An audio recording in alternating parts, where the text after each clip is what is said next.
निवडून आला आणि त्याच्यानंतर 2017ला तेजस्वी कोसळलं. आमची फॅमिली आणि आयसी चर्चा लुईस चर्चा सगळे रेसिडेन्शियल हे आम्हाला एक फॅमिली मेंबर म्हणून हे करतात. त्यातले काही लोक जसं आम्ही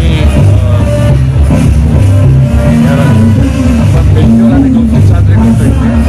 एक डिसेंबरमध्ये यावेळेला क्रिसमस आणि क्रिसमसचं फंक्शनसुद्धा ही लोकं आमच्याकडे येतात, आमच्याकडून काही सहकार्य मागतात आणि आम्ही खूप एन्जॉय करतात. असे वेगवेगळे आणि हा जो प्रोग्राम आहे त्यांचा हा आम्ही फर्स्ट टाईम साजरा करतो. तर एक राजकीय प्रश्न विचारतो. हिंदी सक्तीच्या विरोधात राज ठाकरे, मनसे आणि उभाटा हे जे पक्ष आहे दोन्ही एकत्र येऊन 5 तारखेला मोर्चा करणार आहे. पण अजित पवारांचं असं म्हणणं आहे मोर्चा काढण्याची वेळ येऊन देणार नाही. आता अजित पवारांच्या कॉमेंट्सवरती मी काय बोलणं उचित होणार नाही, कारण ते शासनामध्ये बसले. फक्त अजित पवार असले, सन्माननीय मुख्यमंत्री असले किंवा उपमुख्यमंत्री शिंदेसाहेब असले, त्यावेळेला हा ज्यावेळेला सक्ती राबवताना त्यांनी या महाराष्ट्राचा, मराठी भाषेचा, महाराष्ट्राच्या संस्कृतीचा, संत परंपरेचा कुठलाही विचार केला नाही. केवळ पॉलिटिकल हा निर्णय आणि विशेषतः लहान मुलांचा, जे पहिलीमध्ये मुलं जातात 5-6 वर्षाचे असतात आणि त्यांच्या आम्ही शिकलो, आम्हाला 7वी पासून हिंदी होती आणि आम्ही चांगलं आम्हाला कडे अडचण आली नाही. त्याच्यामुळे हा राजकीय दृष्टिकोनातून निर्णय आहे.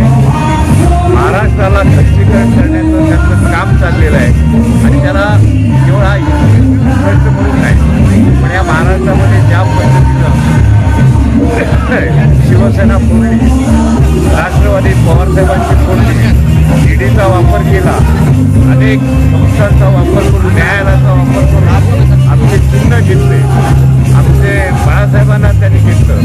अशा पद्धतीने जे काही महाराष्ट्राची परंपरा, राजकीय परंपरेला हे देत आहेत आणि मला वाटतं याचा सगळ्याचा परिणाम 5 तारखेच्या मोर्चात की पूरी बॅकग्राउंड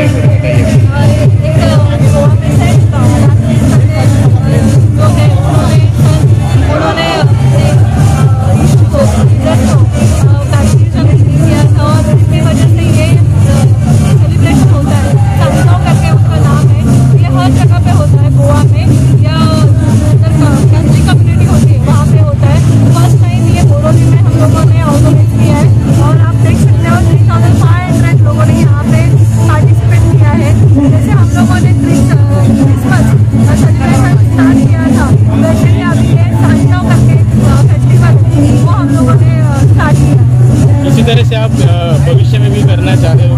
हाँ, हम लोग अभी ये कंटिन्यू करेंगे क्योंकि उनका ये ट्रेडिशन है और इनका ट्रेडिशन हम लोगों के सर आंखों पे है और